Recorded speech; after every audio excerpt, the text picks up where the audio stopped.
இவ்வளோ ரசக்குறைவான விமர்சனங்கள் பிலோ தி பெல்ட்ல வச்சிருக்காங்க. மக்கள் உண்மையை தெரிஞ்சுக்கணும், கொஞ்சம் பாருங்க. அதே நாயே ஸ்டாலின் பரதேசி நாயே, ஸ்டாலின் பரதேசி நாயே. நிச்சயமாக அவர் சொன்னது போல கேம்பெயினை தொடங்கட்டுமா, மைக்க கையில் எடுக்கட்டுமாங்கும் போது நிச்சயமாக அவர் நாம் தமிழ் கட்சிக்கு தான் வாக்கு செலுத்தி இருக்கணும் என்பதை உணர முடிகிறது. மாநாட்டு முடிஞ்சிருப்போம் பார்த்துருப்பீங்க. அந்த குப்பை தூய்மை பணியாளர் கூட சப்போர்ட் செஞ்சு தொண்டர்களும் சப்போர்ட் பண்ணி அந்த கிளீன் பண்ணதெல்லாம் பார்த்துருப்போம். வணக்கம். பார்த்தீங்கன்னா அரசியல் சார்ந்த நிகழ்வுகளும் சரி, நிறைய விஷயம் பேசிட்டு வரோம். எல்லா கட்சி சம்பந்தமாலும் சரி, அன்றாட நிகழ்வுகளும் சரி, முக்கியமான நிகழ்வுகள் நம்ம எதெல்லாம் அட்ரஸ் பண்ண நினைச்சோமோ அதை பேசிட்டு வரோம்.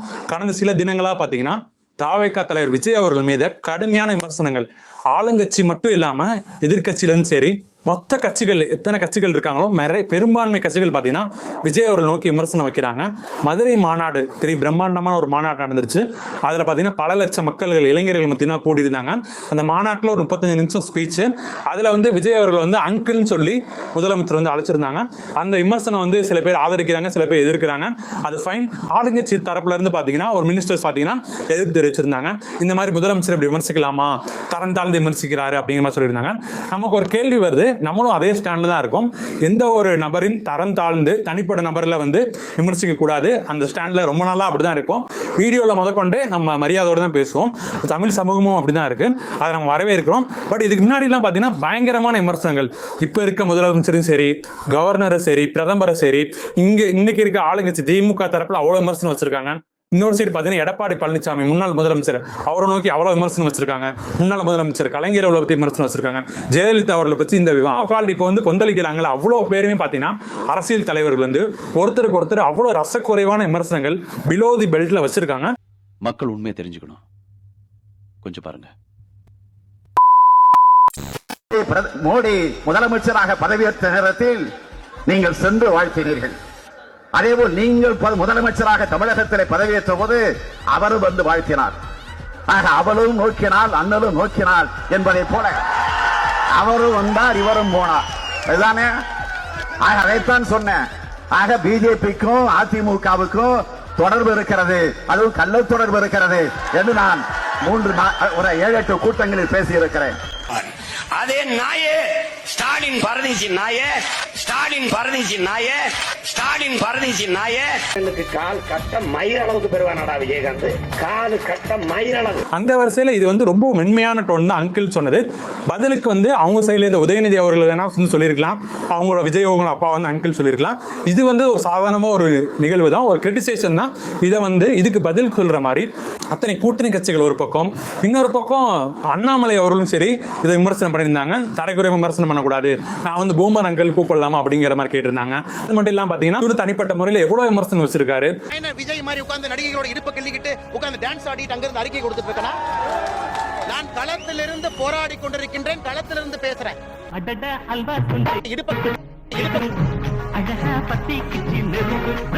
இதை என்ன அங்கிள் சொன்னா உங்களுக்கு ஏன் கோவம் வருதுங்கிறது தெரியல.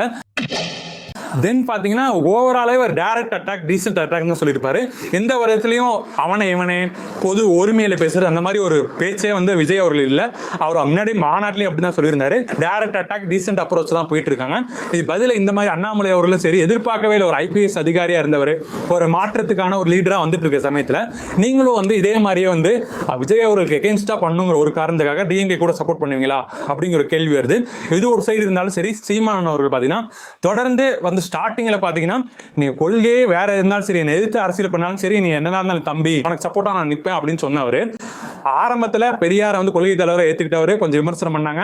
அதுக்கப்புறம் பாத்தீங்கன்னா பெரிய லெவலில் விமர்சனம் இல்லாதப்ப முதலமைச்சரை சந்திச்சு வந்த பிறகு பாத்தீங்கன்னா கடுமையான விமர்சனங்கள். அதாவது போட்டி ரூலிங் பார்ட்டிக்கும் அகைன்ஸ்டா, அதுக்கு அடுத்த வர ரூலிங் பார்ட்டிக்கும் இதுக்குதான் போட்டியா இருக்கு. திமுக எதிர்த்து தாவேக்கு அரசியல் பண்ண போதுங்கிற சொல்லிட்டாங்க. மீண்டும் மீண்டும் அரசியல் எதிரி திமுக மட்டும்தான் சொல்லியிருக்காங்க, கொள்கை எதிரி பிஜேபி மட்டும்தான் சொல்லியிருக்காங்க. எங்கேயுமே நாம் தமிழர் கட்சிங்கிற பேரையும் எடுபடல. அந்த ஒரு நாம் சீமான ஒரு பேரை கூட அவரும் சொல்லல.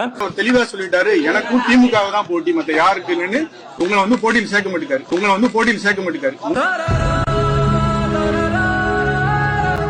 ஸோ அவங்க மட்டும் இல்லை, அவங்க தலைமை கழக நிர்வாகிகள் சரி யாருமே பார்த்தீங்கன்னா அவர்களை குறிப்பிட்டு விமர்சனம் பண்றதும் இல்லை. அவர்கள் வந்து பாதை தெளிவாக சொல்லிட்டாரு, நான் இவங்களெல்லாம் எதிர்க்க போறேன்னு சொல்லிட்டாரு. மீண்டும் மீண்டும் இவங்களை எதிர்க்க வேண்டிய தேவை என்ன இருக்கு? நீங்க தமிழ் தேசியம் பேசுறீங்க, திராவிட முன்னேற்ற கழகம் ஆட்சியில் இருக்கு, தமிழ் தேசியம் நல்ல கொள்கைன்னு நம்பி அந்த மண் சார்ந்த விஷயங்கள் நீங்க பேசுறதுக்காக தான் அவ்வளோ லட்சம் மக்கள் ஓட்டு போட்டிருக்காங்க. லாஸ்ட் டைம் வந்து நீங்களே சொல்லியிருப்பீங்க, விஜய் என் தம்பி வந்து மைக்க கையில் எடுத்துட்டான், தளபதியின் ஆசி பற்றுச்சுன்னு சொல்லி நீங்க உங்க கட்சியிலும் சேர்ந்து நிறைய வந்து பொறுப்பாளர் இன்னைக்கு தேதியில் பொறுப்பாளர் இருக்கவங்க இப்போ இன்னைக்கு தேதியில் பார்த்தீங்கன்னா அவ்வளோ வந்து ரசக்குறைவான விமர்சனங்கள், தனிப்பட்ட முறையில் தாக்குதல், ஒரு வியூஸ் கிடைக்கும். இப்போ திவாகர்லாம் பார்த்தீங்கன்னா கிரிஞ்சா பண்ணா வியூஸ் அதிகமாக போகும், கெட்ட வார்த்தை பேசினா வியூஸ் அதிகமாக போகும். அதை புரிஞ்சுக்கிட்டு தமிழ் கோர்வையாக வரனால நீங்க அவ்வளோ அடிச்சு பேசுறீங்க, உங்களுக்கு பணமும் வருதுன்னு நினைக்கிறேன். அதனால நீங்க அப்படி பேசிட்டு இருக்கீங்க. அன்னைக்கு தேதியில் நீங்க என்ன சொன்னீங்க? மக்கள் உண்மையை தெரிஞ்சுக்கணும், கொஞ்சம் பாருங்க. நிச்சயமாக அவர் சொன்னது போல கேம்பெயினை தொடங்கட்டுமா, மைக்க கையில் எடுக்கட்டுமாங்கும் போது நிச்சயமாக அவர் நாம் தமிழ் கட்சிக்கு தான் வாக்கு செலுத்தி இருக்கணும் என்பதை உணர முடிகிறது. அவர் மட்டும் இல்லாம அவருடைய ரசிகர் மன்றத்தை சார்ந்த தம்பிமார்கள் நிறைய பேர் பேசும்போது, நாங்கள் இந்த முறை அண்ணன் சீமானுக்கு தான் வாக்கு செலுத்தி இருக்கிறோம். மைக் குறித்து பேசியிருக்காரு. அதாவது கேம்பெயினை தொடங்கட்டுமா, மைக்க கையில் எடுக்கட்டுமா, இதை வந்து விஜய் ரசிகர்களும் கொண்டாடுறாங்க, தம்பிமார்கள் கொண்டாடுறாங்க. வாட்டர் பாட்டில போறது தூக்கி எரிஞ்சிருவானுங்க. மாநாட்டுக்கு போன பெண்களை இவனுக்கு போன மாநாட்டுல என்ன பாடுபடுத்தினானுங்க தெரியுமா? சாட்டையில அவ்வளவு ஃபுட்டேஜ் இருக்கு. இல்ல வாங்குற காசுக்கு மேல கூறாடா கொய்யா. காசாடா முக்கியம், கூவல் தான்டா முக்கியம்.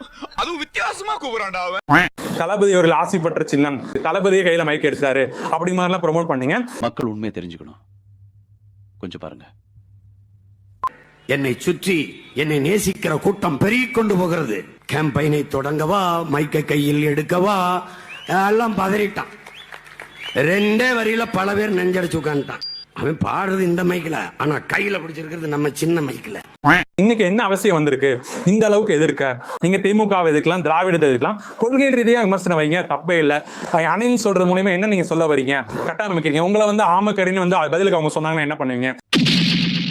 இந்த மாதிரி தனிப்பட்ட முறையில் தாக்குதல் பண்றதா இருக்கும், அவங்க ரசிகர்கள்லாம் தற்கூரின்னு சொல்றதா இருக்கும், அந்த ரசிகர்கள்லாம் வேலை இல்லாம நிக்கிறாங்கன்னு சொல்றதா இருக்கும். ஒவ்வொரு பேட்டிலையும் ஏதாவது ஒரு விமர்சனம் வச்சுக்கிட்டே இருக்கணும். உங்களுக்கு அசைன்மெண்ட் எது கொடுத்துருக்கா என்னன்னு தெரியல. மக்கள் எல்லாத்தையும் கவனிச்சுட்டு தான் வராங்க. தனிப்பட்ட முறையில் இவர் தாக்குதல் பண்றாங்க, அவங்க வந்து இவங்களை கண்டுக்கிறதே இல்லை. அவர் வந்து உங்களை பத்தி பேசவே இல்லை, நீங்க இப்படி பேசுறீங்க, பாதம் மாறி போறீங்க. தமிழ் தேசியம் நல்ல கொள்கை, இளைஞர்கள் மத்தியில போய் சேர்க்கணும், தமிழ் தேசியம் ஆட்சிக்கு வரணுங்கிற அந்த கோட்பாட்டுல இருந்து அது திராவிடத்துக்கு மாற்றா வருவேன்னு சொல்லிட்டு இருந்த நீங்க விஜய் அவர்களுக்கு மாற்றாக எது நினைச்சிட்டு இருக்கீங்க? விஜய் அவர் கூட போர் அறிவிச்சு விஜய் அவர்களை தனிப்பட்ட முறையில் தாக்குதல் பண்ணி விஜய்க்கு எதிராக நெகட்டிவ் செட் பண்ணி உங்களோட பொறுப்பாளர் சரி தொடர்ந்து இந்த மாதிரி வீடியோ போட்டு விஜய்க்கு எதிராக நெகட்டிவ் செட் பண்றதுனால என்ன பலன்? ஆளுங்கட்சிக்கு சப்போர்ட்டா தான் நீங்க வேலை பாக்குறீங்களா அப்படிங்கிற ஒரு கேள்வி சாமானிய மக்களுக்கு வருது. ஏன்னா உங்களுக்கு வாக்களித்த மக்கள் எல்லாமே பாத்தீங்கன்னா தமிழ் தேசியத்தை முன்னிறுத்தி ஒரு மாற்று அரசியல் வேணும், ஒரு மாற்று மண்ணுக்காக பேசுறாரு, அந்த மண் சார்ந்த விஷயங்கள் பேசுறாரு, அந்த மாதிரி உணவுப் பொருட்கள் அடிப்படை பிரச்சனைகள்லாம் பேசக்கூடிய ஒரு கட்சியா நாம் தமிழர் இருந்து நிறைய பேர் நம்பிட்டு இருந்தாங்க. அப்படி நம்பிட்டு இருந்த சமையல தொடர்ச்சியா விஜய் அவர்களை விமர்சனம், தனிப்பட்ட முறையில் விமர்சனம் வைக்கிறது வந்து எந்த அளவுல வேலிடான பாயிண்ட்ஸ் நீங்க வைக்கிறீங்க?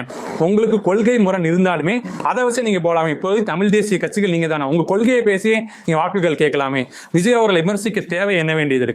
தொடர்ந்து விமர்சிக்கிறீங்க. இது வந்து விஜய் அவர்கள் பாசிட்டிவா போகும். ஏன்னா ஒரு சைடு பாத்தீங்கன்னா டிஎம்கேல இருந்து பயங்கரமான விமர்சனங்கள், கனடா வந்து முதலமைச்சர் துணை முதலமைச்சர் பெருசா ரியாக்ட் பண்ணலாம் கூட எல்லா கூட்டணி கட்சிகள் தலைவர் ரியாக்ட் பண்றாங்க, பிஜேபி ரியாக்ட் பண்றாங்க, நாம் தமிழர் கட்சியில இருந்து பயங்கரமா எதிர்ப்பு தெரிவிக்கிறாங்க. இது மூலமா ஒன் வியர்ஸ் அதர்ஸ் அப்படிங்கிற போறப்ப மக்கள் வந்து பார்த்துட்டு தான் இருக்காங்க. விஜய் அவர்கள் கொள்கை முரண் இருந்தாலுமே அவங்க சொல்லியிருக்காங்க, நாங்க சரி பண்ணிக்குவோம், என்ன தப்புன்னு சொல்ற கன்ஸ்ட்ரக்டிவான கிரிட்டிசிசம் எடுத்துக்கிட்டு நல்ல வழியில கொண்டு போங்க சொல்லியிருப்பாங்க.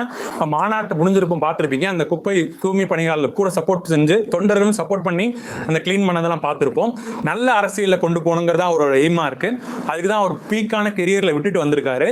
அவர் வரும்போதே இன்னும் 1.5 வருஷம் தான் ஆகுது. இன்னும் அவங்களுக்கே நிறைய வந்து பாடங்கள் வரணும். அவர் கத்துக்கிட்டு இருக்க சமயத்துல இந்த மாதிரி தொடர்ச்சியான விமர்சனங்கள் பார்த்தீங்கன்னா அந்த கட்சிக்கு மிகப்பெரிய வலு சேர்க்கும். அதான் ஒப்பீனியன்ஸா இருக்கு. விஜய் அவர்களும் சரி, இன்னமும் அடுத்து என்ன பண்ண போறேன் தெளிவா எதிரிகள் என்னன்னு சொல்லிட்டீங்க, என்ன பண்ண போறீங்க, என்ன திட்டம் வச்சிருக்கீங்க, உங்களோட திட்டங்கள் சிறந்த திட்டங்களை மக்களிட கொண்டு போய் செல்லுங்க. இந்த மாதிரி ஒரு புறம் நெகட்டிவ் வந்துகிட்டே இருக்கனால உங்களுக்கு மிகப்பெரிய பாசிட்டிவ் அலை பாத்தீங்கன்னா நம்ம வந்து பார்க்க முடியுது. எல்லாத்தையும் சொல்றாங்க, எதுக்கு விஜய் எல்லாரும் திட்டிகிட்டே இருக்காங்க அப்படிங்கிற மாதிரி கேள்வி வருது. இதுக்கு சப்போர்ட்டா விஜய்க்கு எதிர்ப்பா விஜய் தான் அவர்கள் தான் பாத்தீங்கன்னா மையமா இருக்காது 2026 தேர்தலில். ஒன்னும் ஒரு ஆதரவா எதிர்ப்பா அப்படிதான் இந்த தேர்தல் போயிட்டு இருக்கு. இது ஒரு நல்ல சைனா இருக்கும். இன்னும் நீங்க பாசிட்டிவான அரசியல் அரசியல் எடுத்து தாவேகா கொண்டு போயினா மிகப்பெரிய வாய்ப்பு தாவேகாக்கு இருக்கும். நாம் தமிழர் பொறுத்த வரைக்கும் நீங்க பழைய பாதையில திரும்பி தமிழ் தேசியம் கருத்துல ஸ்ட்ராங்கா நின்று அந்த கருத்தை நோக்கி நீங்க பயணம் பண்ணீங்கன்னா நல்லா இருக்கும். இது இல்ல திரும்பி நாங்க விஜய் அவர்களை மட்டும் தான் விமர்சிப்போம், விஜய் அவர்களை பயங்கரமா விமர்சிக்கிட்டே இருப்போம் அப்படிங்கிற மாதிரி இருந்தீங்கன்னா உங்களுக்கு பெரும்பான்மை வாக்குகள் லாஸ்ட் டைம் பாத்தீங்கன்னா விஜய் ரசிகர்களும் சரி மாற்று கட்சியா நினைச்சு உங்க வாக்களித்தார்கள். அவரோட வாக்குகள்லாம் திரும்பி வருமாங்கிறத பாருங்க.